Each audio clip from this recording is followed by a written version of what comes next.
Mark Carney just quietly tried to rewrite the Canadian Constitution, and the mainstream media is barely making a peep. This is not a drill, folks.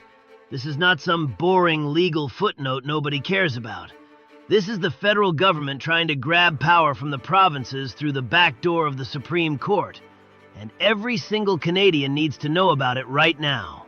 Let me break this down for you so even a kid could understand it. Back in 1982, when Pierre Trudeau brought home the Charter of Rights and Freedoms, 8 provincial premiers told him, "Look, we are not signing this unless we get something in return." These guys were called the Gang of 8. They sat down in a kitchen on 2 sheets of paper and hammered out a deal. That deal became Section 33 of the Charter, what everyone calls the Notwithstanding Clause. The deal was simple. Trudeau gets his charter. The provinces keep the ability to govern their own people without unelected judges overruling them every 5 minutes. That was the bargain. That was the trade. That was the promise made to every province in this country. Carney just decided that promise means nothing. The federal government is at the Supreme Court of Canada right now, this week, arguing that provinces should not be able to use Section 33 the way it was always intended to be used. And the kicker, the thing that really should make your blood boil, is that none of the premiers were even invited. No constitutional conference, no meeting at a big oak table somewhere in Ottawa, no press cameras. Just Carney's lawyers quietly asking 9 unelected judges to gut the power of your provincial government. Former Alberta Premier Peter Lougheed, one of the men who fought for the Notwithstanding Clause in the first place, said it perfectly. They needed the supremacy of the legislature over the courts. He understood that elected people, people you can throw out of office on election day, should have more power than judges who got their jobs for life because a prime minister liked them. And speaking of how those judges got there, let me give you a little fun fact that should put a chill right through you. 6 of the 9 current Supreme Court justices were appointed by Justin Trudeau. 6. So Carney, Trudeau's hand-picked successor, is asking a court that Trudeau stacked to rewrite the rules that protect every province from the federal government. This is not a coincidence, folks. This is a plan. Alberta and Ontario were the 2 provinces that showed up to fight back hardest.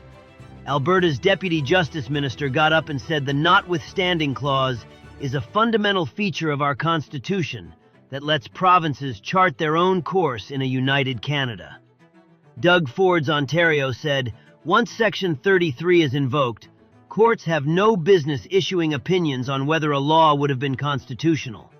That is exactly right. That is how the deal was supposed to work. You use the Notwithstanding Clause, and the courts step back. That is the whole point of the thing. But Carney wants courts to be able to issue what they are calling non-binding declarations, meaning even if the courts cannot technically strike down a provincial law protected by the Notwithstanding Clause, they can still sit there and wag their finger and say, "We think this law is wrong." You know what that is called?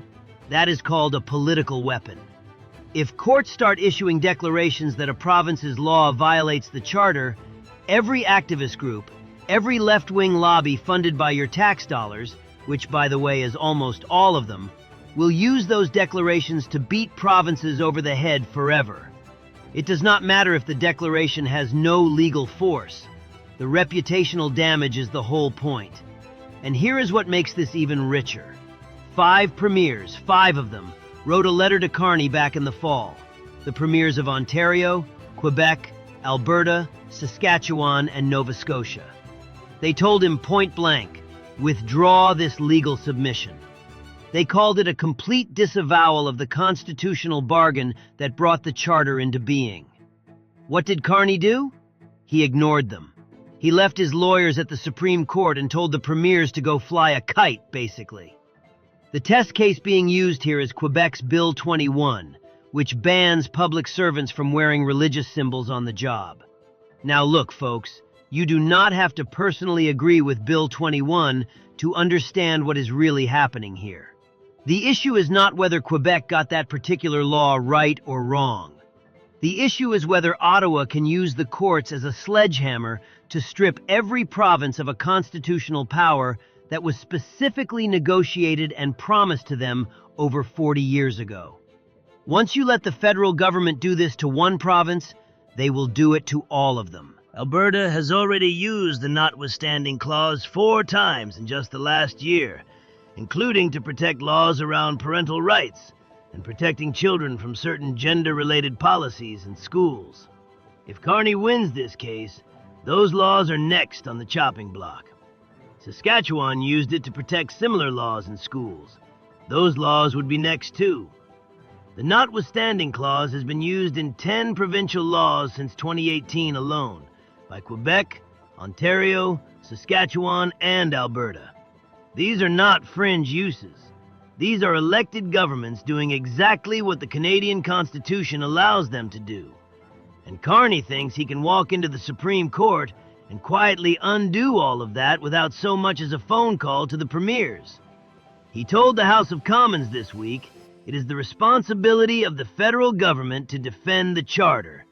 And then he said, "We will await the result," real cool-like, as if this is just another Tuesday. No big deal. Just maybe the biggest constitutional power grab in a generation.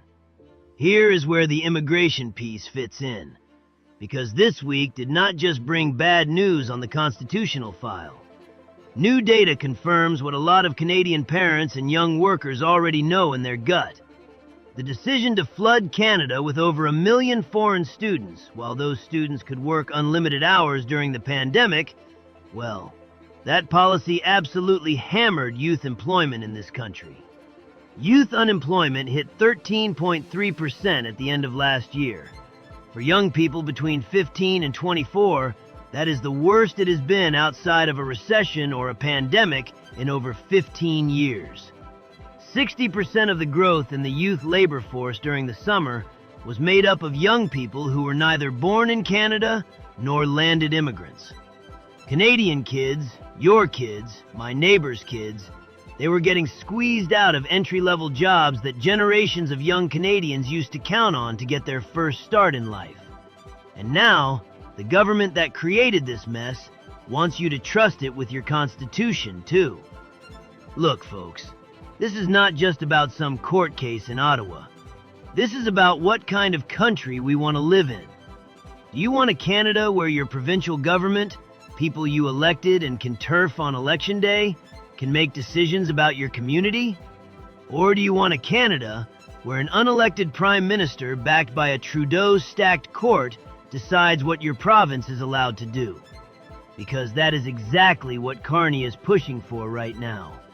He is not defending the charter. He is using the charter as a crowbar to pry power away from premiers and concentrate it in Ottawa, where he can control it.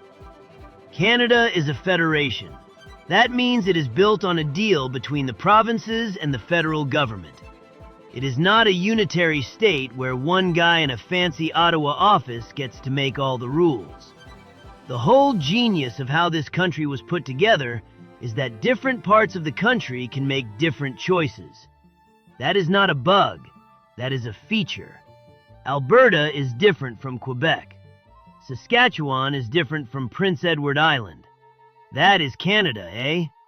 That is what makes this place worth fighting for. When you start centralizing all of that power in Ottawa, when you start telling provinces their constitutional tools mean nothing unless Ottawa approves, you are not protecting Canada. You are hollowing it out.